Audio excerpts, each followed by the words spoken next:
కులగణనలో తప్పులను సరిదిద్దాలని రాజ్యసభ సభ్యుడు బీఆర్ఎస్ నేత వద్దిరాజు రవిచంద్ర ప్రభుత్వాన్ని డిమాండ్ చేశారు.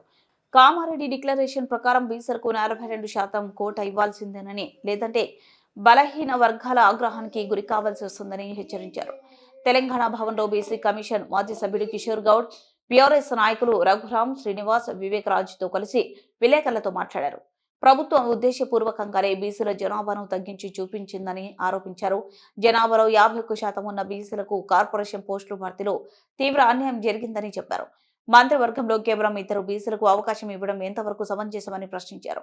మంత్రివర్గ విస్తరణలోనైనా ప్రాధాన్యం కల్పించాలని డిమాండ్ చేశారు. కేసీఆర్ హయాంలోనే బీసీలకు సముచిత ప్రాధాన్యం దక్కిందన్నారు. మార్కెట్ కమిటీల నియామకంలో బీసీలకు ప్రత్యేక కోటా కేటాయించిన ఘనత బీఆర్ఎస్ కి సర్కారుకే దక్కుతుందన్నారు. కేసీఆర్ బీసీ బంధు తీసుకొచ్చారని పేర్కొన్నారు. కాంగ్రెస్ సర్కార్ ఈ స్కీమ్ను అమలు చేయకుండా ఆటకెక్కించిందని దుయ్యబట్టారు.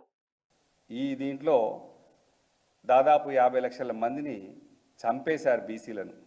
ఇది దేనికోసం చేస్తున్నారు? ఇది మాట్లాడితే శాస్త్రీయంగా చేశాం సర్వే అంటారు, దేశంలో ప్రప్రథమంగా చేశామంటారు.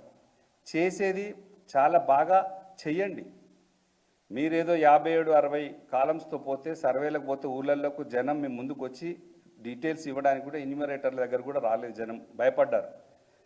టీవీ ఉన్నదని చూపెడితే, జాగ ఉందని చూపెడితే, ఇల్లు ఉందని చూపెడితే ఏ కార్డులు ఎగరగొడతారో, ఏ స్కీమ్లు ఎగిరిపోతాయనే భయంతో సర్వేలో పాల్గొనని వాళ్ళు చాలామంది ఉన్నారు. బీఆర్ఎస్ పార్టీ ఖచ్చితంగా ఉద్యమం చేస్తూనే ఉంది. కేటీఆర్ గారు కొట్లాడుతూనే ఉన్నారు, హరీష్ రావు గారు అందరూ ఫైట్ చేస్తూనే ఉన్నారు.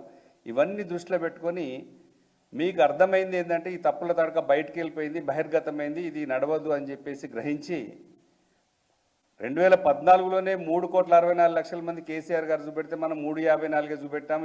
ఇది ఖచ్చితంగా దొరికిన తప్పు అని దాన్ని గ్రహించుకోవడానికి, సరిదిద్దుకోవడానికి దాన్ని ఒక రీసర్వే అని చెప్పేసి 3.1% మాత్రమే సర్వే చేయగా మిగిలిన వాళ్ళు ఉన్నారు. వాళ్ళని రీసర్వే చేస్తాం 16 నుంచి 28 వరకు అని గౌరవనీయులు పొన్నం ప్రభాకర్ గారు కానీ, బట్టి గారు కానీ, ముఖ్యమంత్రి గారు కానీ అంటున్నారు. అంటే ఈ 3.1 సర్వే చేసి 354ను 364, 365, 370 దాకా తెచ్చి లెక్కలు మ్యాచ్ చేయడానికి ఒక అంకెల గ్యారెంటీని క్రియేట్ చేయబోతున్నారు. ఇది బీసీ సమాజం, సర్వసభ్య సమాజం, బీసీలు ఎవరు ఒప్పుకునే విధంగా లేరు. ఖచ్చితంగా కూడా తిరుగుబాటు చేస్తారు. బీసీలందరూ కూడా ఐక్యమవుతారు.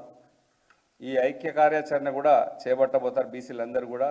ఎందుకంటే వాళ్ళు ఇప్పుడు కనుక ఉన్నటువంటి బీసీల ప్రజాప్రతినిధులే కానీ, అధికారులు కానీ, రాజకీయ నాయకులు ఎవరు ఏ పదవులలో ఉన్న వాళ్ళైనా ఇప్పుడు కొట్లాడపోతే బీసీలకు తీవ్ర అన్యాయం జరగబోతుందని చాలా బాధతో ఉన్నటువంటి వాళ్ళందరూ చాలామంది ఉన్నారు.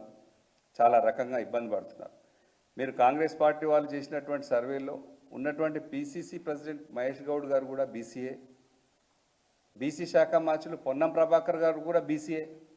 అధికారంలో ఉన్నామని ఇప్పుడు తప్పును ఒప్పుకుంటే ఏమవుతుందో అనే బాధపడితే బీసీ ప్రజలకు దగా చేసినట్టే, మోసం చేసినట్టే, ఇబ్బందులు పాలు చేసినట్టే వాళ్ళ మిత్రులు, మా సోదరులు కూడా గ్రహించాలి. ఆ పార్టీలో ఉన్న వాళ్ళు కూడా ఆత్మవిమర్శ చేసుకొని పదవులు ఇంకా 2 ఏళ్ళు, 3 ఏళ్ళు, 4 ఏళ్ళు ఉంటాయి. కానీ బీసీ సమాజం చరిత్రహీనులు అవుతాము, ఇబ్బందులు అవుతాయి, ఎక్కువ కాలం మనల్ని తిట్టుకుంటారు అనేది సోదరులకు నేను విజ్ఞప్తి చేస్తున్నాను.